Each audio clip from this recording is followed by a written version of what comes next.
దేవుని పరిశుద్ధమైన నామమునకు స్తోత్రములు.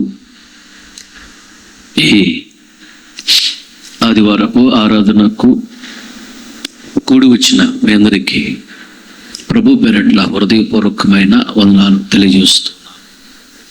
ప్రజలాడు హల్లెలూయా. క్లుప్తముగా ధ్యానించుకొని ఇక్కడ నుండి ఆశీర్వాదకరంగా వెళదాము. యెహోషువ పుస్తకము 10వ అధ్యాయము 12వ వచనం. యెహోవా ఇశ్రాయేలీయుల ఎదుట అమోరీయులను అప్పగించిన దినమున ఇశ్రాయేలీయులు వినుచుండగా యెహోషువ యెహోవాకు ప్రార్థన చేసెను.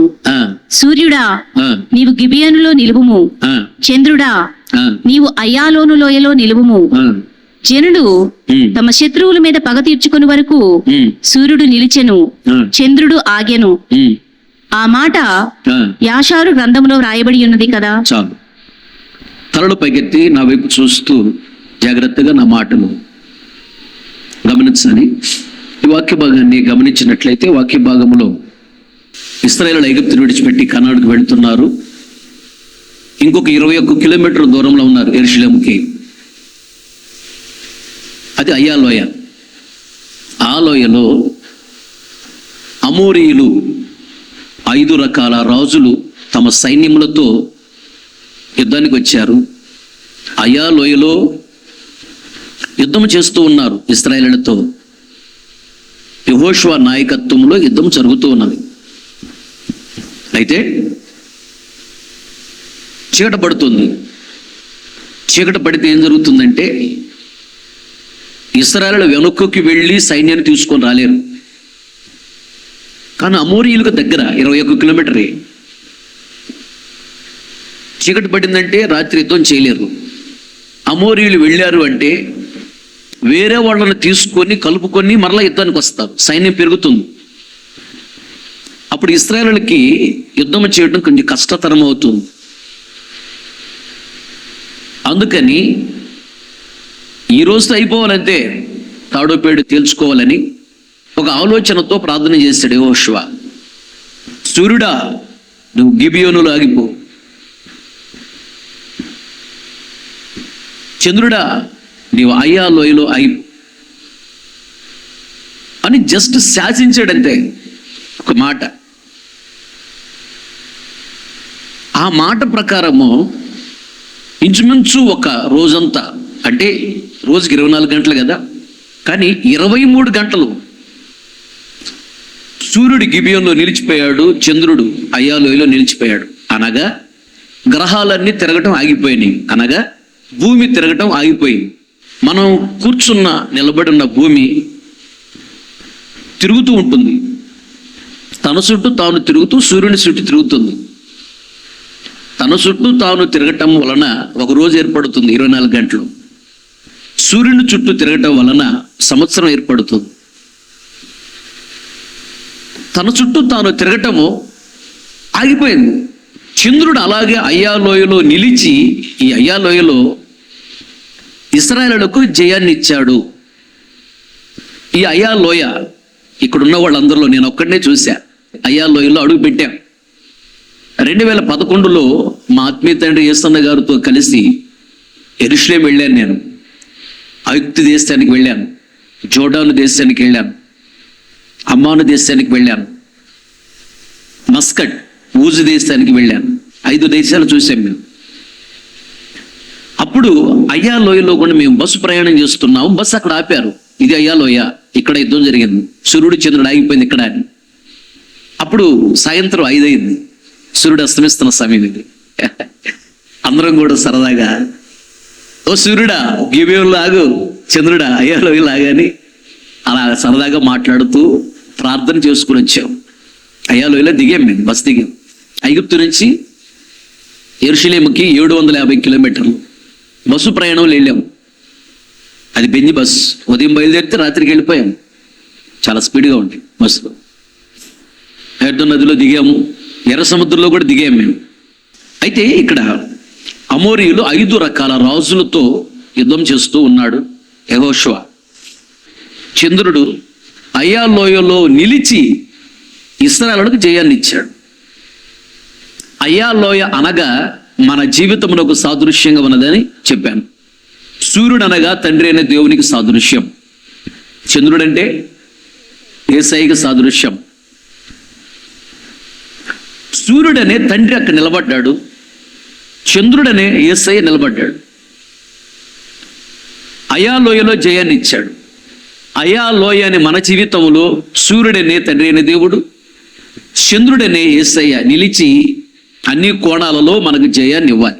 నేను జయించి నా తండ్రి సింహాసనం మీద కూర్చున్న ప్రకారం జయించు అని నాతో కూడా నా సింహాసనం నందు కూర్చుననిస్తున్నాడు. ఒకరోజు మనము పరలోక రాజ్యములో తండ్రి సింహాసనం మీద కూర్చోవాలంటే ఇక్కడ చెడు చూపును, చెడు మాటను, చెడ్డ ఆలోచన, చెడు ప్రవర్తన, విగ్రహారాధన సమస్తాన్ని జయించాలి. జయించినప్పుడే మనము తండ్రి యొక్క సింహాసనం మీద కూర్చోగలము. జయించాలి అంటే అయ్యా లోయ అనే మన జీవితంలో చంద్రుడనే యేసయ్య నిలిచి ఉండాలి. ఆమేన్. అయితే చంద్రుడైన యేసయ్య అయ్యా లోయలో నిలిచి ఇశ్రాయేలుకి జయాన్ని ఇచ్చాడు కదా. ఎందుకు నిలిచాడు? అయ్యా లోయలో ఏమున్నది? అయ్యా లోయలో ఏమున్నావో అవే అయ్యా లోయ అనబడిన మన జీవితంలో ఉంటే చంద్రుడైన యేసయ్య నిలిచి మనకి జయాన్ని ఇస్తాడు. ఆమె 5 రకాల రాజుల మీద జయాన్ని ఇచ్చాడు. ఎక్కడ 5 రకాల రాజులు అంటే దేనికి సాదృశ్యం ఉన్నదంటే మనలో కూడా, మన శరీరంలో కూడా జ్ఞానేంద్రియములు 5 ఉన్నాయి. వాటిని హిందీలో పంచేంద్రియములు అంటారు. ఏంటవి అంటే, 1 కన్ను చూసే జ్ఞానమును కలిగి ఉన్నది, ముక్కు వాసన చూసే జ్ఞానమును కలిగి ఉన్నది, చెవు వినే జ్ఞానమును కలిగి ఉన్నది, నాలుక రుచి చూసే జ్ఞానమును కలిగి ఉన్నది, శరీరము స్పర్శ జ్ఞానమును కలిగి ఉన్నది. ఈ 5 ఉన్నాయి. 5 రకాల శత్రు రాజుల మీద ఇశ్రాయేలుకి దేవుడు జయాన్ని ఇచ్చాడు. అలాగే ఈ 5 రకాల శత్రు రాజులు మనలోనే ఉన్నారు.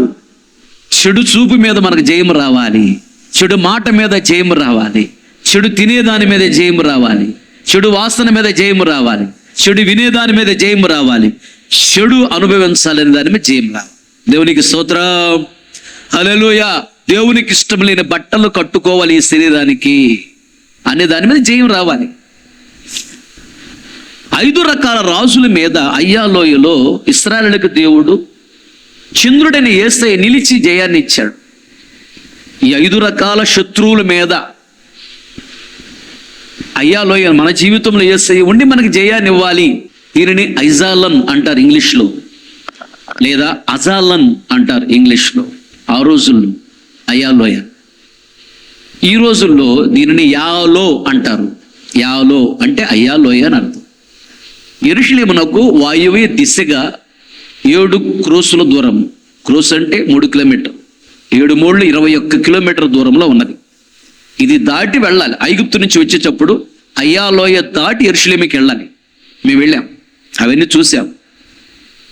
ఇవి మాట్లాడుతున్నప్పుడల్లా ఒక్కసారిగా రీమైండ్ అవుతాయి, అవన్నీ కూడా గుర్తుకొస్తాయి. అవన్నీ చాలా సంతోషం అనిపిస్తుంది. మంచిది.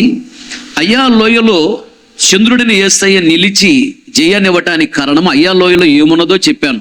చదవండి. దినవృత్తాంతముల 2వ గ్రంథము 11వ అధ్యాయము 9వ వచనం కూడా చూడండి. గాతు, మారేషా, జీపు, అదోరుయాము, లాకీషు, అజేకా, జోరియా, అయ్యాలోను, హెబ్రోను అను యూదా బెన్యామీను ప్రదేశముల అందుండు యూదా బెన్యామీను ప్రదేశములలో ప్రాకారపురములను కట్టించి దుర్గములను బలపరచి వాటిలో అధిపతులను ఉంచి ఆహారమును నూనెను ద్రాక్షారసమును సమకూర్చెను మరియు వాటిలో డాళ్లను బల్లెములను ఉంచి ఆ పట్టణములను బహు బలవంతమైన వాటిగా చేసెను. యూదావారును బెన్యామీనీయులను అతని పక్షమున ఉండిరి. చాలు. తలల పైకెత్తి నా వైపు చూస్తూ నా మాటలు గమనించాడు. సొలొమోను తరువాత ఇశ్రాయేలీయులను సొలొమోను కుమారుడు రెహబాము పరిపాలన చేస్తున్నాడు. ఆ సందర్భములో ఇశ్రాయేలు 2 భాగాలుగా చీలిపోయారు. యోదా బెన్యామీను 2 గోత్రాల వారు వీరిని యూదులు అంటారు. 2 గోత్రాల వారిని సొలొమోను కుమారుడు రెహబాము పరిపాలన చేస్తున్నాడు. మిగిలిన 10 గోత్రాల వారిని ఇశ్రాయేలీయులను అంటారు. వారిని యెరోబాము పరిపాలన చేస్తూ ఉన్నాడు.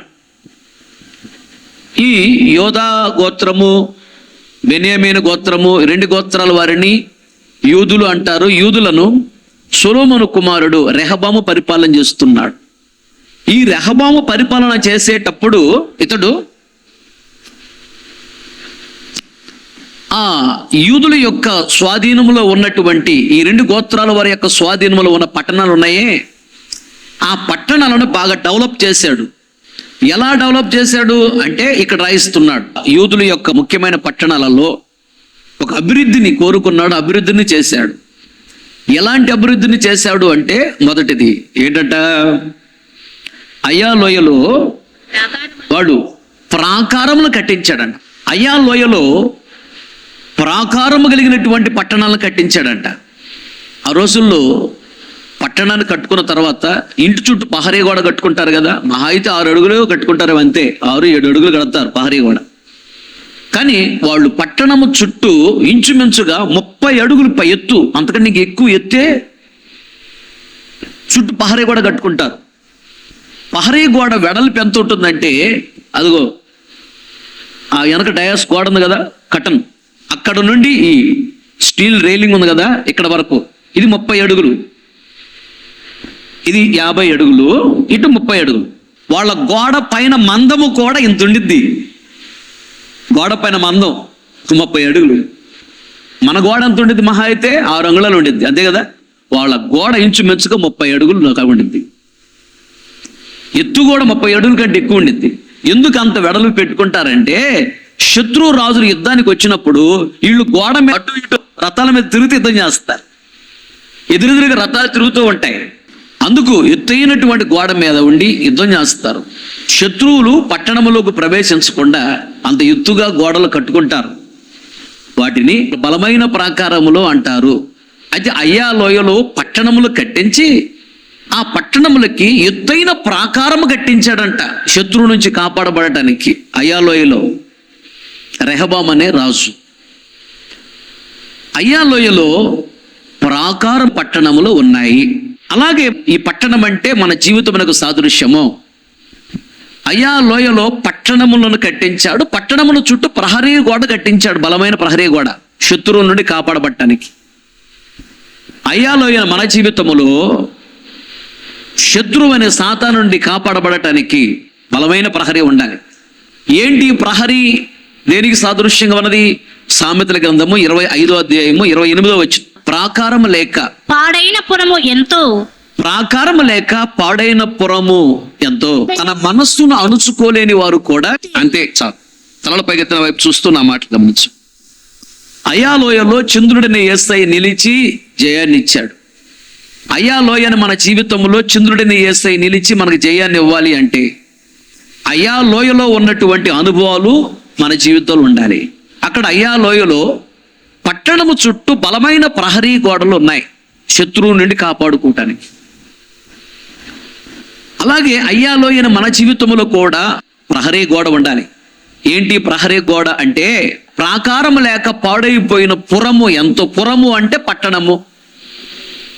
ప్రహరీ గోడ లేకపోతే పట్టణం పాడైపోతుందంట. అలాగే తన మనస్సును అణుచుకోలేని వారు కూడా పాడైపోతారు. జాగ్రత్తగా వినండి. ఇది హృదయం, గుండెను హృదయం అంటారు. మనస్సు అంటే ఇది తలను మనస్సు అంటారు. చెడ్డ ఆలోచన అయినా మంచి ఆలోచన అయినా హృదయంలో పుడుతుంది. పుట్టినప్పుడు ఈ హృదయంలో పుట్టిన ఆలోచనని హృదయము మనస్సుకి తలకు పంపిస్తుంది. అప్పుడు ఈ తల ఆలోచిస్తుంది, ఇది మంచి ఆలోచన, చెడ్డ ఆలోచన, ఇది దేవునికి ఇష్టమైనదా, ఇది దేవునికి ఇష్టం కానిదా, ఇది చేయాలా చేయకూడదా, చేద్దామా వద్దా అనేది ఈ మనసు ఆలోచిస్తుంది, వివేచిస్తుంది. వివేచించి నిర్ణయం తీసుకుంటుంది ఈ మనసు, తల. అయితే చెడ్డ ఆలోచన సాతాను పెడతాడు ఈ శరీరాన్ని స్వాధీనం చేసుకోవాలని. మంచి ఆలోచన దేవుడు పెడతాడు, ఆయన మన శరీరాన్ని స్వాధీనంలో ఉంచుకోవాలని, హృదయంలో దేవుడు నివసించాలని, హృదయంలో సాతాను నివసించాలని. సాతాను కొడుకు ఉంటుంది, దేవునికి ఉంటుంది. అందుకనే సాతాను గాడి చెడ్డ ఆలోచన పెడతాడు, దేవుడు మంచి ఆలోచన పెడుతుంటాడు హృదయంలో. వెంటనే ఈ ఆలోచన హృదయము తలకు పంపిస్తుంది, దీని గురించి ఎందుకు వచ్చి ఆలోచించి ఏంటంటే ఇదని. అప్పుడు తల వెంటనే వివేచిస్తుంది, స్కానింగ్ చేస్తుంది. స్కానింగ్ చేసి ఇది సాతాను ఆలోచన, ఇది దేవుని ఆలోచన, ఇది వద్దు, ఇది సాతాను ఆలోచన వద్దు అని దాన్ని రిజెక్ట్ చేసి ఇది దేవుని ఆలోచన, దీని ప్రకారం నడుచుకుందాం, ఇలా నడిస్తే మంచిది అని తల వివేచనతో ఆలోచన చెప్తుంది. అప్పుడు శరీర భాగాలన్నీ అలాగే నడుచుకుంటాయి. కనుక హృదయములో సాతానుగాడు చెడ్డ ఆలోచన పెడతాడు. ఇదేంటో నాకు అర్థం కావట్లేదు అని చెప్పి హృదయం ఏం చేస్తుందంటే బ్రెయిన్కి పంపించింది ఆలోచన, ఇది మంచి ఆలోచన చెడ్డ ఆలోచన నాకు అర్థం కావట్లేదు చూడని పంపించింది. అప్పుడు మనసుకి తల దగ్గరకు రాగానే, తలలోకి రాగానే, బ్రెయిన్లోకి రాగానే చెడ్డ ఆలోచన వెంటనే వివేచిస్తుంది బ్రెయిన్, లేదు ఇది సాతాను ఆలోచన, ఇది చెడ్డ ఆలోచన, ఇది వద్దు అని. అక్కడ దానిని మనసు చెడ్డ ఆలోచనను అణిచివేస్తుంది. అలా అణిచివేయాలి, దాని ప్రకారం నడవకూడదు. అప్పుడు ప్రాణ ఆత్మ శరీరము కాపాడబడుతుంది. సాతాను చేతిలో పడము, సాతాను విషకరంలోకి వెళ్ళము, సాతాను కబంధాస్తాల్లోకి వెళ్ళము, అగ్నిగుండంలోకి వెళ్ళము, సమస్యల్లోకి వెళ్ళము, శోధనలోకి వెళ్ళము, క్షేమంగా ఉంటాము, దీవించబడతాము, పరలోక రాజ్యానికి వెళ్ళిపోతాం. కనుక ప్రాకారం లేక పాడైపోయిన పట్టణం ఎలాంటిదో మనసులో వచ్చిన చెడ్డ ఆలోచన అణుచుకొనని వారు కూడా అంతే. అయ్యా లోయలో పట్టణం ఉన్నది, పట్టణం చుట్టూ కాపాడబడటానికి పెద్ద ప్రహరీ గోడ ఉన్నది. అయ్యా లోయ అని మన జీవితంలో ప్రహరీ గోడ ఉండాలి. అనగా చెడ్డ ఆలోచన పెట్టినప్పుడు సాతానుగాడు ఆ మనస్సును అణిచివేయాలి, మంచి ఆలోచన కలిగి ముందుకు నడవాలి. ఆమె చెప్పండి. అప్పుడు కాపాడబడతాం, దీవించబడతాం. అది ఒకటి ప్రహరీ గోడ అంటే. ఆ రెండో చదవండి, అదే దినవృత్తాంతముల 2వ గ్రంథం 10-11 వచనాలు ఉంటుంది. దుర్గములను బలపరచి, దుర్గములను బలపరచి వాటిలో అధిపతులను ఉంచి. చాలు, తలల పైకెత్తిన వైపు చూస్తున్న మాట గమనించండి. రెండోదిగా దుర్గములను ఏర్పాటు చేశాడంట. దుర్గము అనగా కోట అని అర్థం. ఈ దుర్గములను ఎక్కడ కడతారంటే ఎత్తైన గుట్ట మీద లేదా ఎత్తైన కొండ మీద ఈ కోటలను కట్టుకుంటారు రాజులు. దాని చుట్టూ కూడా ఎత్తైన ప్రహరీ కూడా కడతారు, శత్రువులు వచ్చినప్పుడు లోపలికి ప్రవేశించకుండా. శత్రువులు ఎవరైనా వస్తున్నారని తెలిసినప్పుడు కొండ మీద ఉన్న కోట మీద ఉండి చూస్తే దూరముగా ఏదన్నా ఒక సైన్యం ఎటు నుంచి వస్తున్నా కనిపిస్తారు.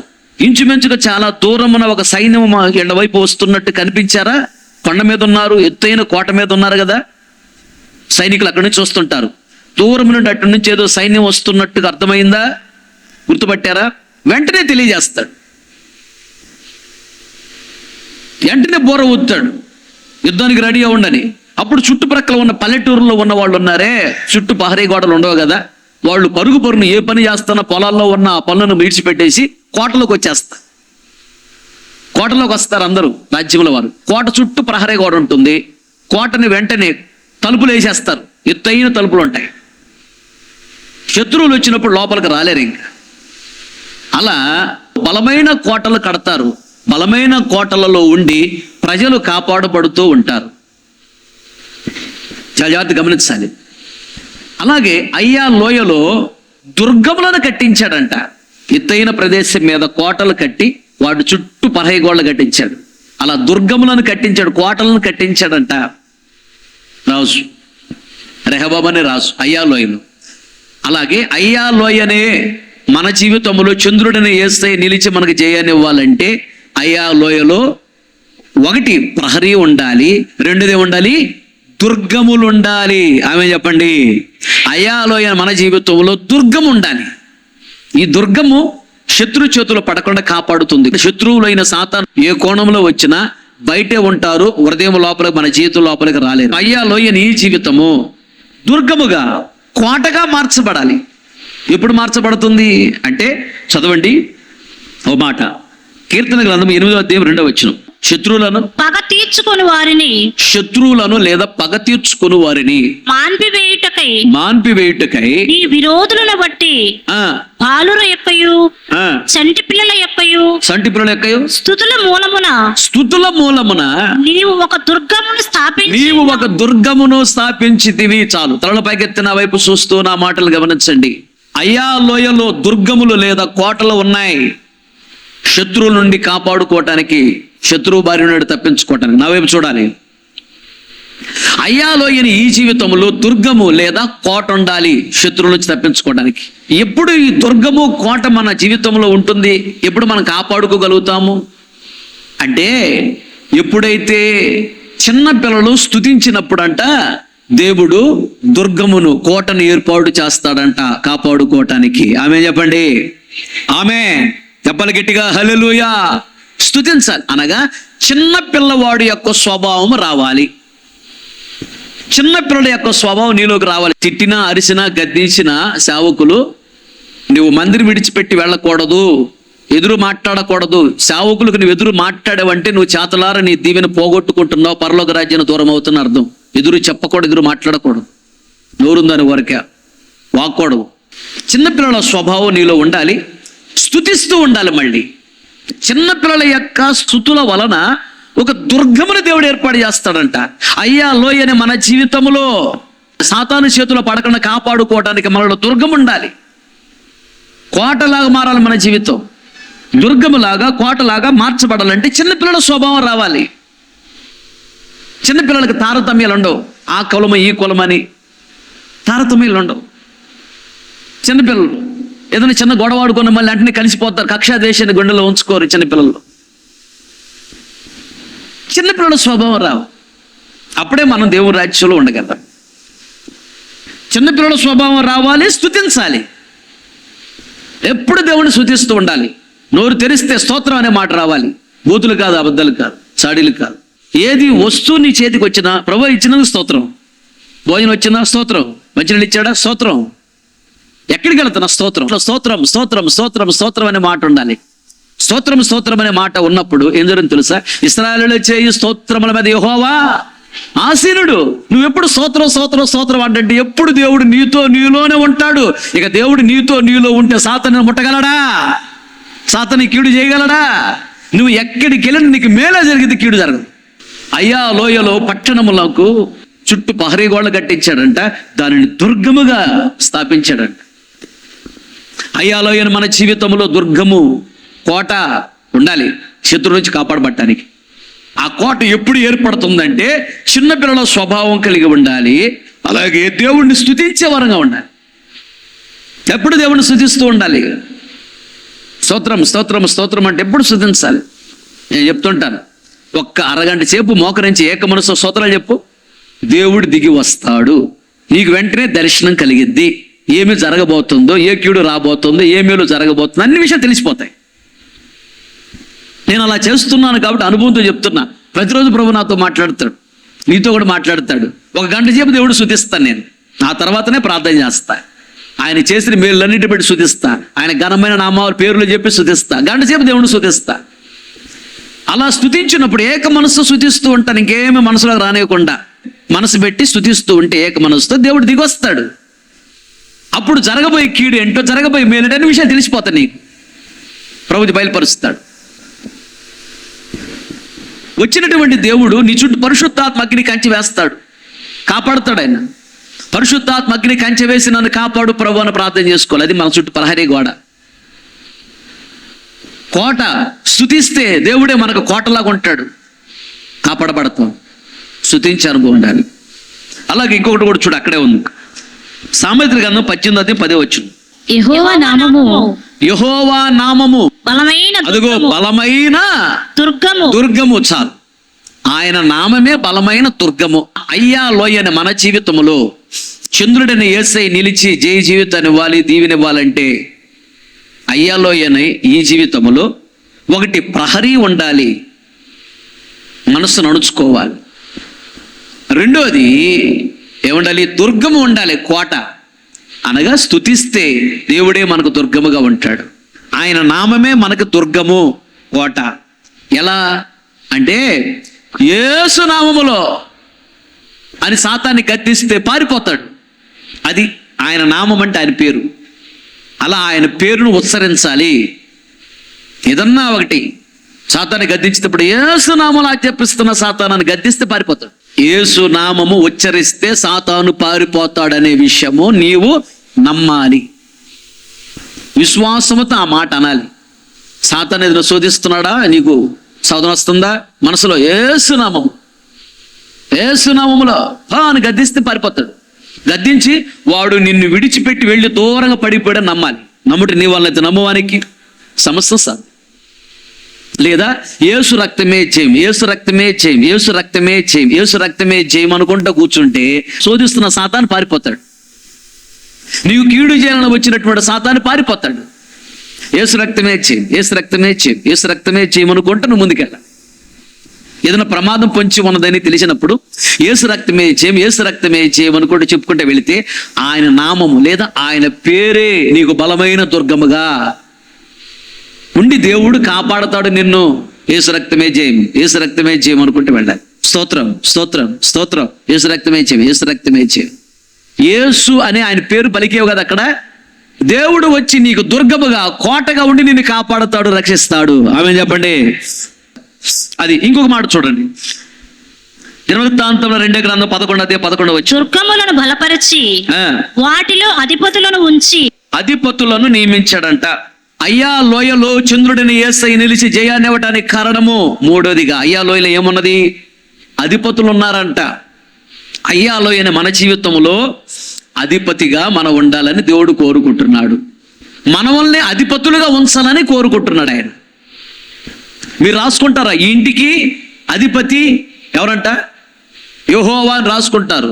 ఆ ఇంట్లో దేవుడు ఉన్నాడో లేదో తెలియదు. మరి ఎప్పుడు తాగాదులే ఇంట్లో, ఎప్పుడు భార్యాభర్తలు ఇద్దరు డిస్కు డిస్కు డిస్కు, తమ్ముడు అక్క లేదా చెల్లెలు అమ్మ ఎప్పుడు కొట్టుకోవడం తిట్టుకోవటమే. మరి ఆ ఇంట్లో ఎవరున్నారు? యెహోవా ఉన్నాడా? యేసయ్య ఉన్నాడా? లేడు. నీ ఇంటి మీద పేరు రాసుకున్నది మాత్రం ఉంటాడా? ఇంటి మీద పేరు రాయకపోయినా దేవుడు ఇంట్లో ఉండాలి, అధిపతిగా ఉండాలి. ఆమేన్, హల్లెలూయా. ఆయన నీ ఇంటిలో అధిపతిగా ఉండాలని ఆశపడుతున్నాడు. తండ్రి అయిన దేవుడు నీ ఇంటిలో అధిపతిగా ఉండాలి. ఆయన అధిపతిగా ఉండి నిన్ను నడిపించాలి ఆయన కోరుకుంటున్నాడు.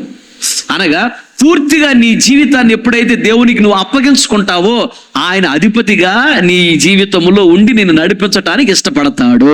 ఆమేన్ చెప్పు.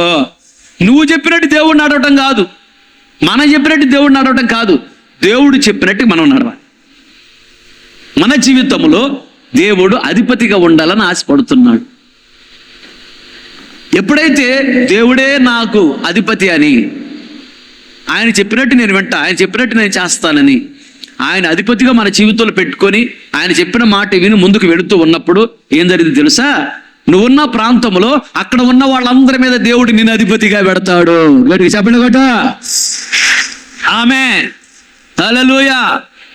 అయితే ద్వితీయోపదేశ కాండంలో ఒక మాట చూడు. ద్వితీయోపదేశ కాండం 28వ అధ్యాయము 14 వచనం.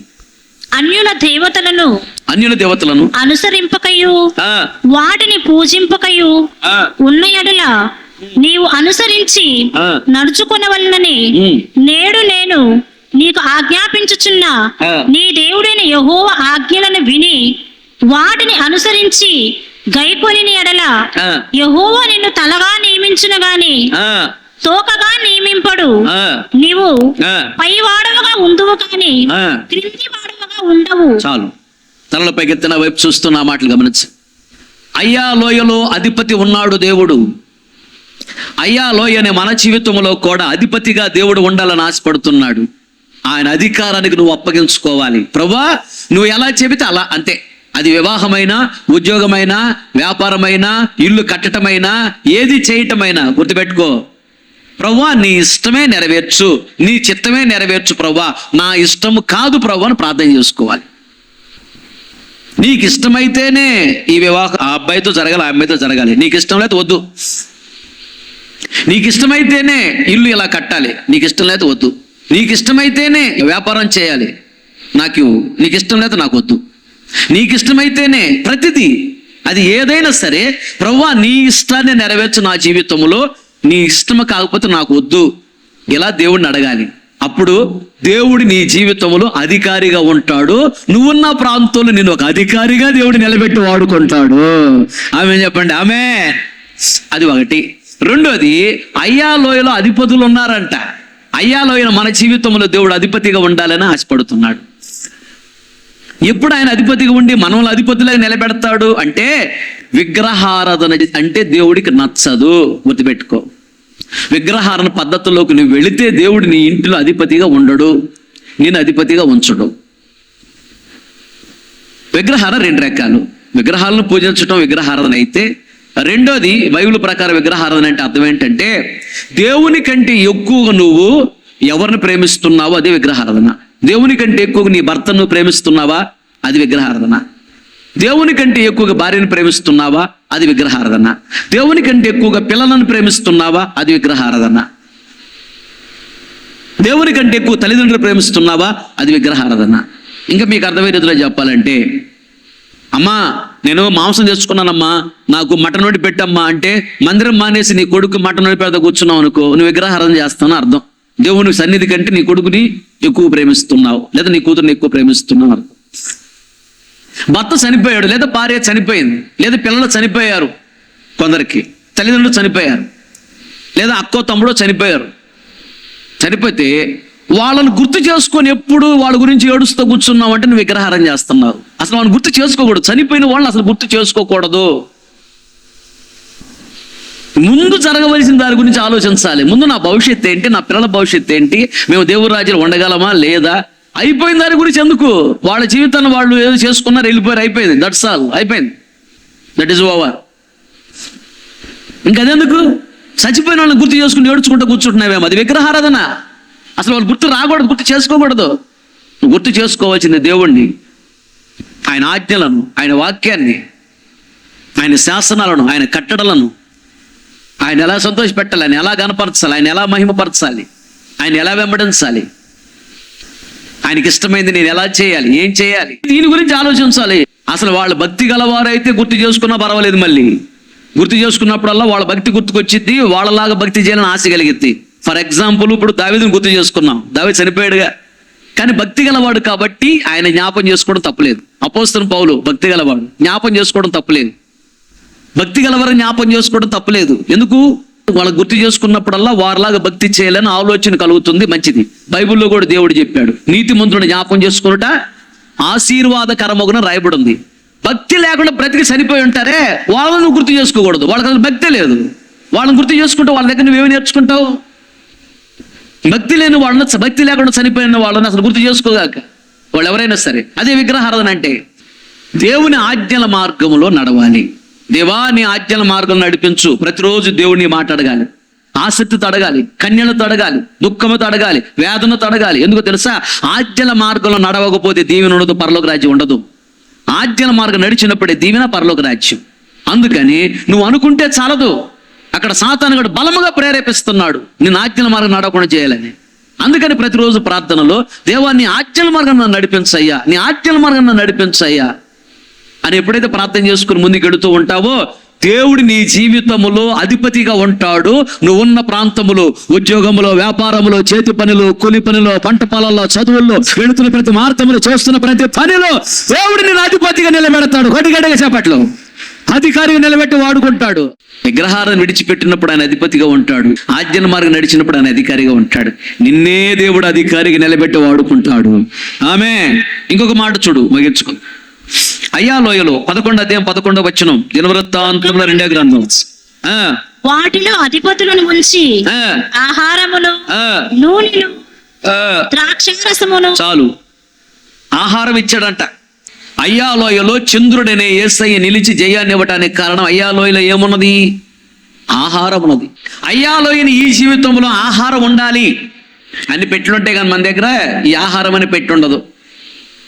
సోకుల పెట్టులు, బట్టల పెట్టులు, తగాదల పెట్టులు, గొడవల పెట్టులు, సడిలని పెట్టే, రకరకాల పెట్టులు ఉంటాయి. ఈ ఆహారం అనే పెట్టి ఉండదు. అయ్యాలోయలో ఆహారం ఉంది. అయ్యాలోయని నీ జీవితంలో ఆహారం ఉండాలి. ఏంటి ఆహారము? యోహాను సువార్త 6వ అధ్యాయం 55. ఆ శరీరము నిజమైన ఆహారం, నా రక్తము నిజమైన పానమునై నా శరీరము నిజమైన ఆహారము, నా రక్తము నిజమైన పానమునై ఉన్నది. చాలు. అదే సేమ్ 58 నేనే పరలోకము నుండి దిగి వచ్చిన ఆహారము. చాలు. అలా 27 వచనం కూడా క్షయమైన ఆహారము కొరకు కష్టపడకుడి గాని నిత్య జీవమును కలుగు చేయు అక్షయమైన ఆహారము కొరకు కష్టపడండి. చాలు. తలల పైకెత్తిన వైపు చూస్తున్న మాటలు గమనించండి. అయ్యాలోయలో చంద్రుడిని యేసై నిలిచి జయనివ్వటానికి కారణం అయ్యాలోయలో ఆహారం ఉంది. అయ్యాలోయని మన జీవితంలో చంద్రుడిని యేసై నిలిచి జయానివ్వాలంటే అయ్యాలోయని మన జీవితంలో ఆహారం ఉండాలి. ఏంటి ఆహారము అనగా యేసయ్య శరీరము. యేసయ్య శరీరం అంటే వాక్యము. యేసయ్య శరీరము అనగా ప్రభు రక్త మాంసాల్లో పాలు పంపులు పొందాలి.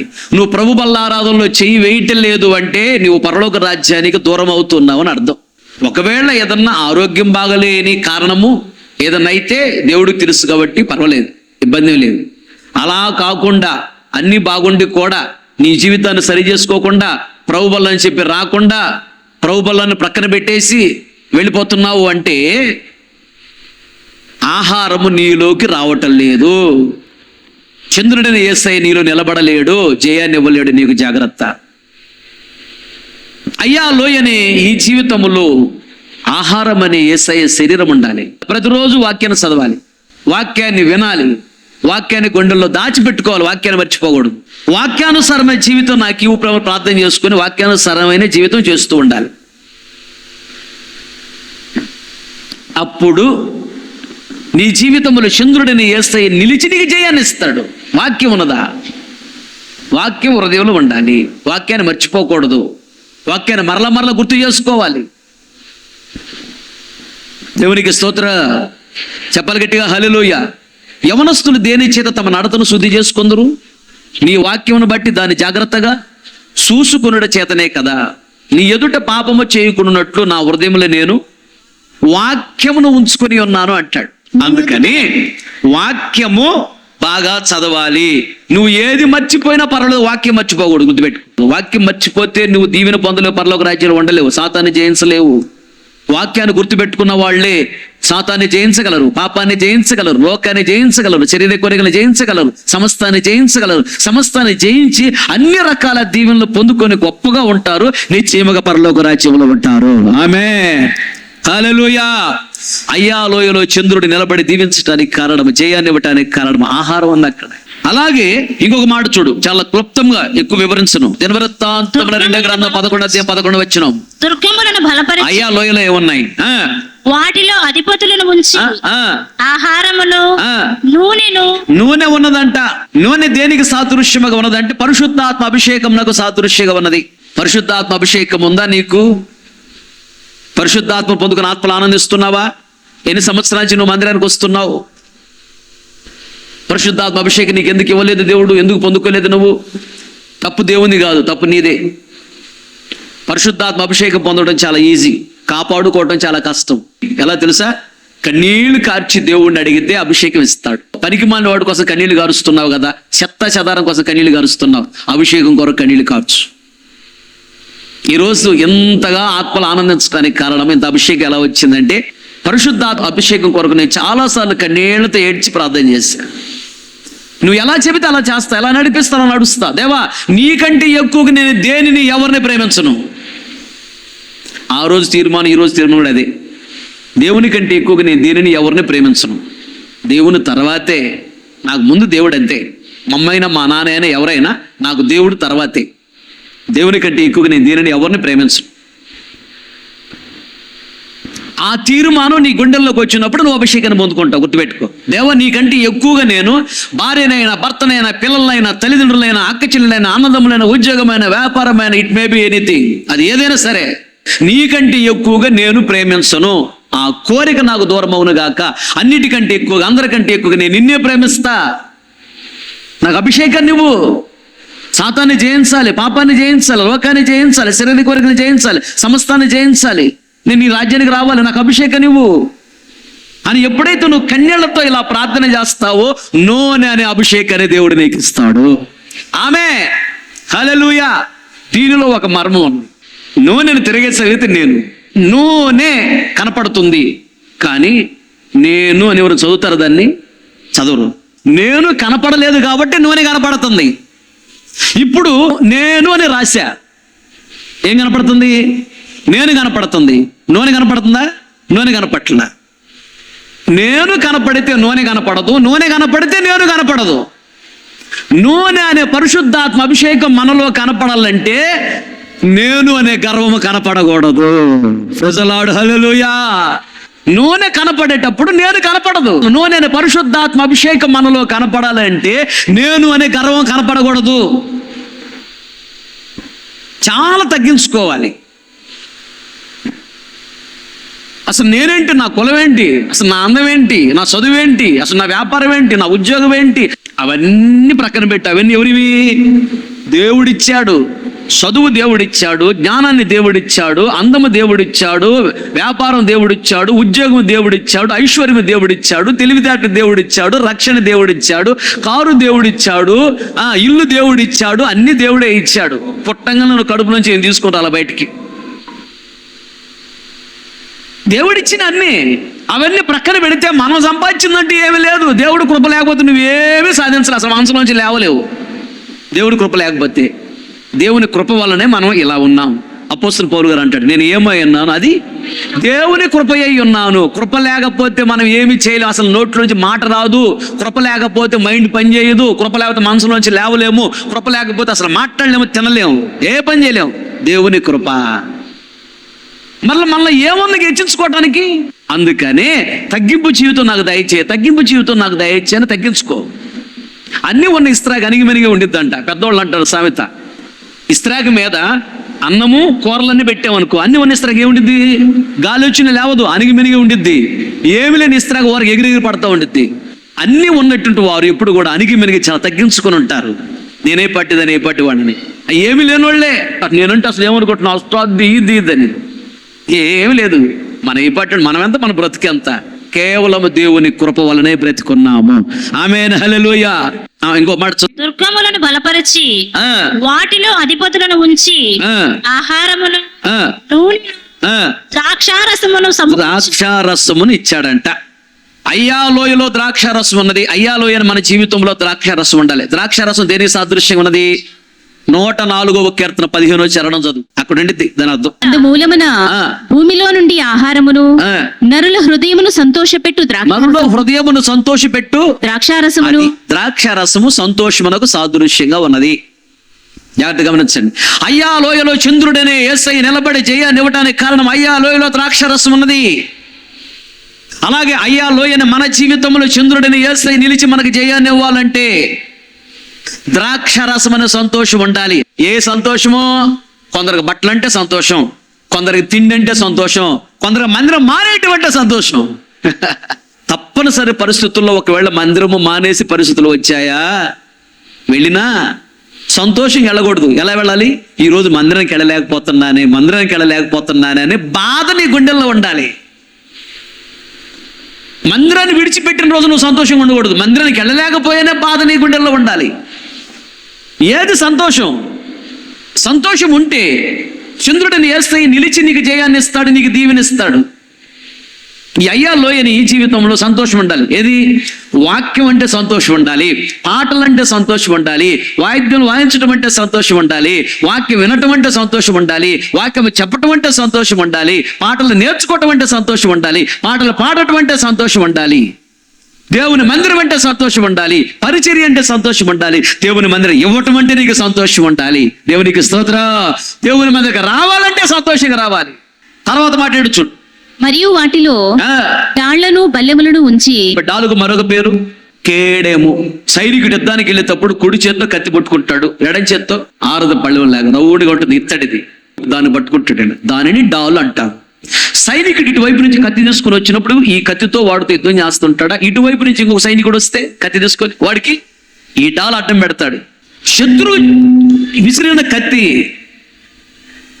సైనికుడు లోపల కడుపులో ప్రవేశించకుండా కాపాడేదే డాలు. అంటే కాపాడుకొనుట. డాలు అనగా కాపాడుకొనుట. అయ్యా లోయలో చంద్రుడిని యేసయ్య నిలిచి జయాన్ని ఇవ్వటానికి, దీవెని ఇవ్వటానికి కారణం అయ్యాలోయలో డాళ్ళు ఉన్నాయంట. అయ్యాలోని ఈ జీవితంలో డాలు ఉండాలి. డాలు అనగా కాపాడేది, కాపాడుకునేది, కాపాడుకునే అనుభవం ఉండాలి. ప్రతిరోజు సాతాను వెంటబడతా ఉంటాడు, నిన్ను నన్ను వెంబడిస్తూనే ఉంటాడు. మనల్ని ఎట్లాగైనా సాతానుగాడు లోకంలోకి ఈడ్చుకుపోవాలి, నాశనం చేయాలని. ప్రతిరోజు ప్రార్థనలో, దేవా నువ్వు కాపాడకపోతే నన్ను నేను కాపాడుకోలేను, నువ్వు రక్షించకపోతే నన్ను నేను రక్షించుకోలేను. తలకు శిరస్త్రాణం అంటే తలకు కిరీటములా ఉండి చెడ్డ ఆలోచన రాకుండా కాపాడు. సర్వాంగ కవచం ఇచ్చి నన్ను కాపాడు.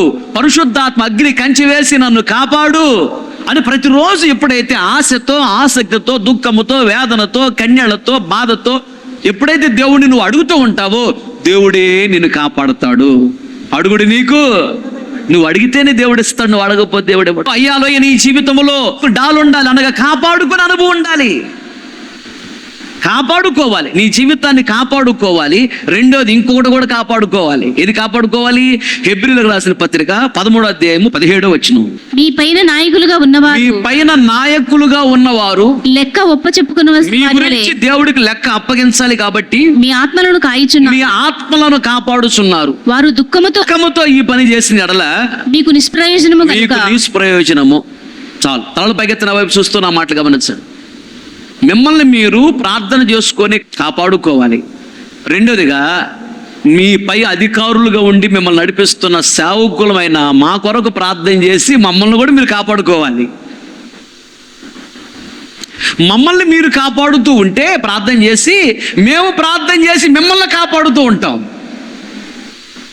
మీ పైన నాయకులుగా ఉండి ఏం చేయాలట? దేవునికి మీ గురించి లెక్క అప్పగించాలి. రెండోది మీ ఆత్మలను కాయుట అంటే కాపాడుట. సాతాను చేతులు పడకుండా, సాతాను విషకరంలో పడకుండా, సాతాను కబంధాస్తాల్లోకి వెళ్లకుండా, నరకానికి వెళ్లకుండా మీ ఆత్మలను ప్రార్థన చేసి కాపాడాలి. ఆ అధికారము, ఆ బాధ్యత దేవుడు మాకు అప్పగించాడు. మేము కాపాడాలి. మేము కాపాడాలి మిమ్మల్ని అంటే మేము కాపాడబడాలి కదా. మా కోసం మీరందరూ ప్రార్థన చేయాలి. సేవకుల కొరకు ప్రార్థన చేయకుండా నీ భర్త కొరకు, నీ భార్య కొరకు, నీ పిల్లల కొరకు, నీ కొరకు ప్రార్థన చేసుకున్న ఆ ప్రార్థన దేవుడు వినడు, అంగీకరించడు. అది స్వార్థపూరితమైన ప్రార్థన. నిన్ను కాపాడటానికి దేవుడు సేవకుల్ని పెట్టాడు. ఇక్కడ సమస్తాన్ని విడిచిపెట్టి సేవకులు మీ జీవితాలను కాపాడాలని, మీ పిల్లలను కాపాడాలని, మిమ్మల్ని కాపాడాలని, మిమ్మల్ని ఆశీర్వాదములకు యోగ్యముగా మార్చాలని, దేవుని రాజ్యాన్ని యోగ్యముగా మార్చాలని సమస్తాన్ని విడిచిపెట్టి ఇక్కడ మీ కొరకు మీ ఇళ్లలో ఉన్న దెయ్యాలతో పోరాడుతూ ఉన్నా. 10 మంది కోసం ప్రార్థన చేస్తే మీ ఇళ్లలో 10 దెయ్యాలు నా మీదకి వస్తాయి. ప్రార్థన చేసుకుని నన్ను కాపాడుకోవాలి. మీరు నా కోసం ప్రార్థన చేయాలి. నీ బాధ్యత అది. నేను మీ కొరకు ప్రార్థన చేసి మిమ్మల్ని కాపాడాలి, నా బాధ్యత. మీరందరూ సేవకులైన మా కొరకు కూడా ప్రార్థన చేయాలి, అది నీ బాధ్యత. డాలు ఉండాలి అంటే కాపాడుకునే అనుభవం. నీ జీవితాన్ని నువ్వు కాపాడుకోవాలి. దేవుడు నీకు ఇచ్చిన సేవకులను నువ్వు కాపాడుకోవాలి. అందుకని ఇశ్రాయేలు అంటారు దావీదుతో, ఒకరోజు దావీదు యుద్ధానికి వెళ్ళి నిద్రపోయాడు అలసిపోయి. అప్పుడు దావీదును చంపటానికి వచ్చారు శత్రువులు. అది గుర్తుపట్టినటువంటి వారు వెంటనే గుర్తుపట్టి క్షణంగా వచ్చేసి వాడి మీద అటాక్ చేసి శత్రువులను చంపేశారు. అక్కడ దావీదు అలసిపోయి నిద్రపోయాడు యుద్ధంలో. అయినా దేవుడు జయాన్ని ఇచ్చాడు. అప్పుడు ఇశ్రాయేలు అందరూ అంటారు, దావీదు రాజా, ఇశ్రాయేలుకి దీపమై ఉన్న నీ ఒక్క దీపము మాకు, నువ్వు ఆరిపోతే మా పరిస్థితి ఏంటి? నువ్వు యుద్ధానికి రాకపోయినా పర్లేదు, ఇంటి దగ్గర ఉండి స్తోత్రం చెబుతూ ఉండు, మేము యుద్ధం చేస్తాం, నువ్వు చనిపోకూడదు నాయనో. ఒక్కగానొక దీపం నువ్వు మాకు, నువ్వు కాపాడబడాలి. నువ్వు యుద్ధానికి రాకపోయినా పర్లేదు, ఇంట్లో ఉండి స్తోత్రం చెబుతూ ఉండు, మేము ఇక్కడ యుద్ధం చేస్తాం, జయిస్తాం. నువ్వు యుద్ధానికి వచ్చి నువ్వు యుద్ధంలో చనిపోకూడదు. మేము ఎవరన్నా చనిపోతే ఆ లెక్క వేరు, నువ్వు చనిపోతే నీ లెక్క వేరు. అసలు ఇశ్రాయేలుకి దీపం నువ్వే, నువ్వు చనిపోకూడదు. అలాగే ఆరిపోయిన మిమ్మల్ని వెలిగించడానికి దీపముగా, ఒకే ఒక దీపముగా దేవుడు నన్ను పెట్టాడు ఇక్కడ. ప్రజలాడు హల్లెలూయా. ఈ దీపాన్ని కాపాడుకోండి ప్రార్థన చేసి. ఈ దీపాన్ని కాపాడుకుంటే మీ దీపాలు అప్పుడప్పుడు ఏదైనా ఆరిపోతున్నా నేను వెలిగిస్తాను. ఇంతమంది రక్షణలోకి వచ్చి ఇక్కడికి వచ్చారంటే ఒకప్పుడు నీకు వెలగని దీపానివి. దేవుడు నన్ను వెలిగించాడు, నా ద్వారా మిమ్మల్ని వెలిగించాడు. అది అందుకని అపోస్తలుడైన పౌలు గారు అంటాడు, మా కోసము ప్రార్థన చేయుడి అంటాడు సంఘముల విశ్వాసులతో. అదేంటి? ఆయన ప్రార్థన చేస్తేనే చనిపోయిన డెడ్ బాడీ లేస్తుంది, చనిపోయిన వాళ్ళు బతుకుతున్నారు కదా, మరి ఆయనకి ప్రార్థన అవసరం అంటే అవును, ఒకరి కోసం ఒకరు మనం ప్రార్థన చేసుకోవాలి. ముందు సేవకుల కొరకు ప్రార్థన చేసిన తర్వాతనే నీ కొరకు నీ పిల్లల కోసం ప్రార్థన చేసుకో. నిశ్చయముగా దేవుడు నీ ప్రార్థన ఆలకిస్తాడు. నీతిమంతుడు జ్ఞాపకం చేసుకొనుట అది ఆశీర్వాదకరమగున రాయబడు. నీతిమంతులైన దైవజనులను జ్ఞాపకం చేసుకుని ప్రార్థన చేస్తే నీకు దీవెన. కొందరు ఎంత ప్రార్థన చేసి ఏడ్చిన దీవెన ఉంటుంది. కారణం తెలుసా? సేవకుల కొరకు వీళ్ళు ప్రార్థన చేయరు.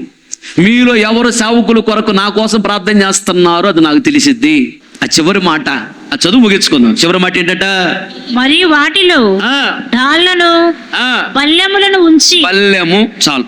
బల్లెము అనగా శూలము లేదా ఈటె. చదువుకున్న వాళ్ళకి తెలుసు, జావలిన్ అంటారు. జావలిన్ త్రో అని ఒక కర్ర ఉంటుంది, కర్రకి చివరిన గడ్డపారలాగా ఐరన్ ముక్క ఉంటుంది. ఇలా పట్టుకొని పరిగెత్తుకుంటూ వెళ్ళి ఇసిరేస్తారు ఇలా, దానిని ఈటె అంటారు. ఇది దేంతో పోల్చాడంటే ఆ మాట చదువు ముగించుకుందాం. కీర్తనల గ్రంథము 57:4 చూడు. నా ప్రాణము సింహముల మధ్య ఉన్నది, కోపోద్రేకుల మధ్యలో కోపోద్రేకములు కలిగినటువంటి నేను పండుకొని ఉన్నాను. వారి దంతములు శూలములు. అదిగో శూలం అంటే ఈటె, బల్లెము. వాళ్ళ పళ్ళు బల్లెములాగా ఉన్నాయంట, ఈటెలాగా ఉన్నాయట. అవి అంబులు. వారి నాలుక వాడిగల కత్తి. చాలు. తలల పైకెత్తి నా వైపు చూస్తున్న మాటలు గమనించండి. కీర్తనాకారుడు అంటున్నాడు, దావీదు అంటాడు, నేను సింహముల మధ్య పడుకొని ఉన్నాను అంటే కోపము ఉద్రేకము కలిగినటువంటి సింహము లాంటి కోపము ఉద్రేకము కలిగిన మనుషుల మధ్యలో నేను పడుకొని ఉన్నాను. పడుకొనుట అంటే విశ్రాంతి తీసుకొనుట అని అర్థం. దావీదైతే విశ్రాంతి తీసుకోవాలని అనుకుంటున్నాడు, ప్రశాంతంగా ఉండాలనుకుంటున్నాడు. కానీ దేవుడు ఎక్కడ తీసుకెళ్ళాడు ఈయన్ని? సింహము లాంటి పళ్ళు కలిగినటువంటి కోపము ఉద్రేకము ఆవేశం కలిగిన మనుషుల మధ్యలోకి తీసుకెళ్ళాడంట. ఈయనైతే నేను విశ్రాంతి తీసుకోవాలి, ప్రశాంతంగా ఉండాలనుకుంటున్నాడు. కానీ దేవుడు ఎక్కడ తీసుకెళ్ళాడు? సింహము పళ్ళ లాంటి పళ్ళు కలిగినటువంటి మనుషుల మధ్యలో తీసుకెళ్ళాడంట. పళ్ళు అంటే మాటలకు సాదృశ్యము, నాలుక అన్న మాటలకు సాదృశ్యం. బాణంలాగా ఉన్నాయట మాటలు. బాణం వేస్తే ఎలా చొచ్చుకొని పోతుందో, ఈటి విసిరితే ఎలా చొచ్చుకొని పోతుందో, ఫోర్స్గా వెళ్ళిపోతుందో, గుచ్చుకుంటుందో, అలా మాటలు అలా ఉన్నాయంట. అలాంటి మాటలు కలిగిన వాడి మధ్యలో తీసుకెళ్ళి పెట్టాడంట దేవుడు. దావీదేమో ప్రశాంతంగా ఉండాలి, విశ్రాంతి తీసుకోవాలి, నేను బాగా నెమ్మదిగా ఉండాలి అనుకుంటున్నాడు. దేవుడు ఎక్కడ తీసుకెళ్ళాడు? సింహం పళ్ళు లాంటి మాటలు మాట్లాడేటువంటి వాళ్ళ మధ్యలో తీసుకుని పోయాడంట. ఎందుకు? సహనం నేర్పించటానికి తీసుకెళ్ళాడు. అందుకనే మత్తయి సువార్త 10:16 ఒక మాట ఉంటుంది. ఏంటంటే ఆయన తోడేళ్ల మధ్యకు గొర్రె పిల్లను పంపించినట్టుగా నేను మిమ్మల్ని పంపిస్తున్నాను. పాముల వలె వివేకమును, పావురాళ్ళ వలె నిష్కపటులనై ఉండి. నిష్కపటము అనగా హాని చేయని స్వభావము. పాములాగా వివేచన ఉండాలంట. పావురముల వల్లే నిష్కపటము అనగా హాని చెయ్యని స్వభావం ఉండాలి. పావురం ఎవరికి హాని చేయదు. పాముల వలె వివేకం ఉండాలంట. పాములో ఉన్న వివేకం ఏంటి? పాములో ఉన్న వివేకం ఏంటి తెలుసా? పాము చుట్టేసుకొని పడుకున్న తర్వాత తలకాయ పైన పెట్టదు పాము. ఎందుకు తెలుసా? తల మీద కొట్టారంటే ఇక అయిపోయినట్టు దాని పని. అందుకని పాము చుట్టేసుకొని పడుకున్నప్పుడు తలని లోపల దాచిపెట్టుకుంటుంది. ఇలా పామును నువ్వు ఎక్కడ కొట్టినా బతికిద్ది, తల మీద కొడితే బతకదో, చచ్చిపోద్ది. దాని వివేకం చూడు. పాము ఆ యొక్క హోలు, ఆ రంధ్రంలోకి వెళ్ళేటప్పుడు, పాము హోల్లోకి వెళ్ళేటప్పుడు ఏం చేసి తెలుసా? పాము ముందు తల లోపల పెట్టింది కదా, అది మొత్తం తల లోపలికి వెళ్ళిపోయింది అనుకుంటున్నావు కాదు. తల అక్కడ పెట్టిన తర్వాత పాము ఏం చేసి తెలుసా? అట్ట తిరిగి లోపల ఉండిద్ది, తల బయటికి పెట్టి చూస్తాను ఉండిద్ది, బాడీ మొత్తం లోపలికి సర్దుకుంటా ఉండిద్ది. తల అక్కడే ఉంది. తెలియక కొందరు తాను తోగబుట్టుకుని ప్రయత్నం చేసి బుస్సును బయటకు వచ్చేసింది. దాని వివేకం అది. దానికి చెవులు ఉండవు పాముకు తెలుసా? చెవులు లేకపోయినా నువ్వు మాట్లాడుతూ ఉంటే అది గుర్తుపట్టేసింది. నువ్వు జస్ట్ నడుస్తున్నావు అంటే భూమి కదిలిద్ది కదా, ఆ కంపనను గుర్తుపట్టి సడన్గా చూసిద్ది ఎవరు వస్తున్నారని. చెవులు లేకపోయినా ఎంత జాగ్రత్తగా కాపాడుకుంటుందో చూడు పాము, వివేచనతో. అలా గొర్రెలలాగా మనము తోడేళ్ళ మధ్యలోకి దేవుడు తీసుకెళ్తాడు. అనగా నువ్వు ప్రశాంతంగా ఉండాలని ఆశపడుతున్నావు, కానీ దేవుడు నేను ఎక్కడ తీసుకెళ్తాడో తెలుసా? ఎలాగంటే సింహం పళ్ళ లాంటి పళ్ళు కలిగిన వాళ్ళ మధ్యలో తీసుకెళ్తాడు. వాళ్ళ మాటలు ఎలా ఉంటాయి తెలుసా? ఈట విసిరితే ఎంత ఫోర్స్గా వెళుతుందో, బలంగా అలా ఉంటే వాళ్ళ మాటలు చీల్చుకుని పోద్దు లోపలికి, వాళ్ళ మాటలు చీల్చేటట్టుగా ఉంటాయి. అలాంటి వాళ్ళ మధ్యలో తీసుకెళ్తాడంటే దేవుడు. బాణం వేస్తే అలా ఫోర్స్గా బలంగా వెళ్ళిపోద్దు గుచ్చుకొని, అలాంటి వారి మధ్యలో తీసుకెళ్తాడు. అలాంటి మాటలు మాట్లాడే మధ్యలో తీసుకెళ్తాడంట దేవుడు. తీసుకెళ్ళినప్పుడు బల్లెము లాంటి మాటలు, ఈట లాంటి మాటలు మాట్లాడే వాళ్ళ మధ్యలోకి దేవుడు నిన్ను తీసుకెళ్తాడు. ఏం చేయాలి? వాళ్ళు మాట్లాడరా, నువ్వు మాట్లాడకూడదు, నువ్వు సహించుకుని మౌనంగా ఉండాలి, స్తోత్రం చెప్పుకుంటా. అప్పుడు దేవుడు నిన్ను బహుగా హెచ్చిస్తాడు. ఆమెను హల్లెలూయా. తల వంచండి, ప్రార్థన చేసుకో. ప్రేమగల తండ్రి, కృపగల యేసయ్య, మహాపరిశుద్ధుడ, మహాగణుడా, స్తోత్రం స్తోత్రం. ఎంతైనా నమ్మదగిన దేవుడు, మధ్యాహ్న కాల సమయంలో ఆత్మస్వరూపికి మా మధ్యకి దిగి వచ్చి ఈ దాసుడిగా నన్ను మరుగుపరచి సంగముతో తేటగా సూటిగా ఆదరిస్తూ, ఓదారుస్తూ, బలపరుస్తూ, తృప్తిపరుస్తూ, సేద తీరుస్తూ, హెచ్చరిస్తూ మీరు మాట్లాడే ప్రతి మాటను బట్టి స్తోత్రం. దేవా, అయ్యా లోయలో చంద్రుడిగా మీరుండి ఇశ్రాయేలుకి జయాన్ని ఇచ్చారు.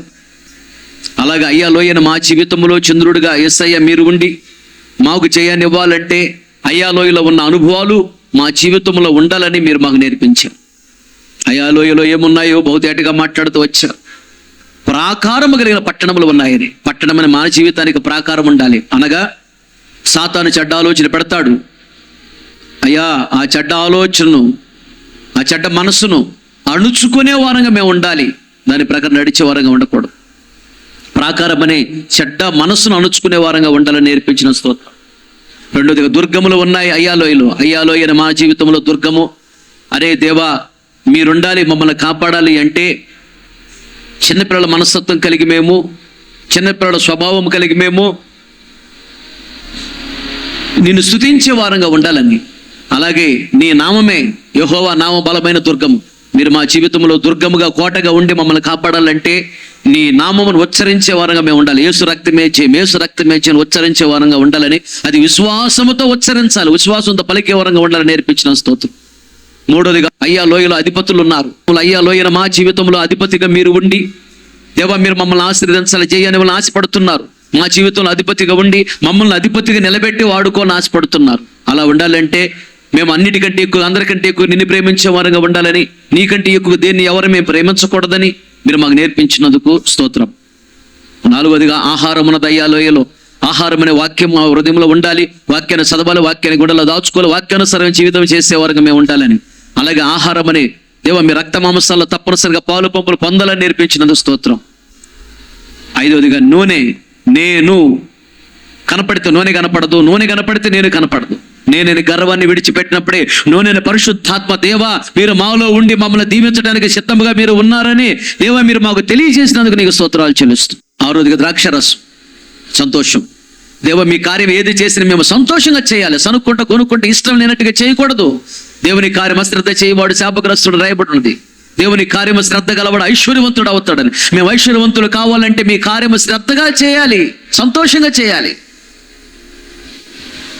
దేవుని మందిరంకి వెళ్ళే దేవుని జనం నాతో అన్నప్పుడు నేను సంతోషించింది అంటున్నాడు దావీదు. దావీదు నీ కార్యములు సంతోషంగా చేశాడు కాబట్టి ప్రపంచంలో గొప్పవాడయ్యాడు తెలియజేస్తున్నాను. ఏడోదిగా డాళ్ళు ఉన్నాయి అయ్యా లోయలో. డాలు అంటే కాపాడుకునే స్థితి. మమ్మల్ని మేము కాపాడుకుంటూ ప్రభా ప్రార్థన చేసే సేవకులను కాపాడేవారుగా ఉండాలని మీరు మాకు నేర్పించినందుకు స్తోత్రం. చివరిగా 8గా ప్రభా బల్లెము అయ్యా లోయలో ఉన్నాయి. అలాగే బళ్ళెము ఈటెల్ లాంటి మాటలు కలిగిన వాళ్ళ మధ్యలోకి మీరు మమ్మల్ని తీసుకెడుతున్నారు ప్రభా. మేము సహించుకోవాలి, భరించుకోవాలి. ఎదురు తిరిగి వాళ్ళలాగా మేము మాట్లాడకూడదు, వాళ్ళలాగా మేము ప్రవర్తించకూడదు ప్రభా.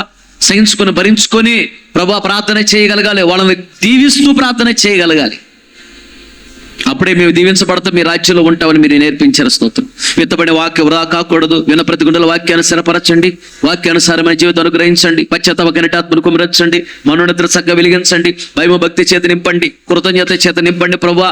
బయలుదేరి వెళుతున్నారు, మీ సరైన సముఖాన్ని తోడుగా ఉంచండి, సకాలంలో క్షేమ గమ్యం చేరడానికి కృప చూపించండి. అయ్యా లోయలో తండ్రి చంద్రుడికి మీరు నిలిచి ఏ విధంగా జయాన్ని ఇచ్చారో అయ్యా లోయని మా జీవితాలలో కూడా ప్రభా మీరు చంద్రుడిగా నిలిచి జయాన్ని ఇవ్వమని నేను అడుగుతున్నాను ప్రభా.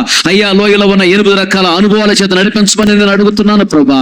ఏ ఒక్కరు తప్పిపోడకూడదు అయ్యా, జీవించబడాలి, జయ జీవితం ఉండాలి, చూపుల్లో మాటల ఆలోచన ప్రవర్తన జయ జీవితం ఉండాలి. మీరు వచ్చినప్పుడు ధైర్యం నిలబడి మీ రాజ్యంలో ప్రవేశించాలయ్యా. ఇలాంటి అనుభవాలు మాకు నేర్పించండి, మీ రాజ్యాన్ని సిద్ధపరచండి. మీరు వచ్చినప్పుడు ధైర్యం నిలబడి మీ రాజ్యంలో ప్రవేశించడానికి ఆయన కృపచేత నింపి మహిమ పొందము. యేసునామములో అడిగి పొంది ఉన్నాము తండ్రి, ఆమేన్. తండ్రి అయిన దేవుని ప్రేమ, కుమారుడైన యేసుక్రీస్తు వారి కృప, పరిశుద్ధాత్మని అన్యోన్య సహవాసము, సన్నిధి, సముఖం చేరున్న మనకును ప్రపంచంలోని సకల కోటి పరిశుద్ధులందరకు, మరి ముఖ్యంగా వాక్యాన్ని మీరు తీర్మానం చేసుకున్న ప్రతి ఒక్కరు దృష్టి ఉంచి ఆశీర్వదించి అంతవరకు దేవుడు నడిపించునుగాక. ఆమేన్. హల్లెలూయా, హల్లెలూయా. ఇంతటితో ఆదివారం ఆరాధన ముగించబడింది. ఓపికతో వాక్యం మీ అందరికి ప్రభు పేరట నా హృదయపూర్వకమైన వందనాలు తెలియజేస్తూ ఉన్నాను.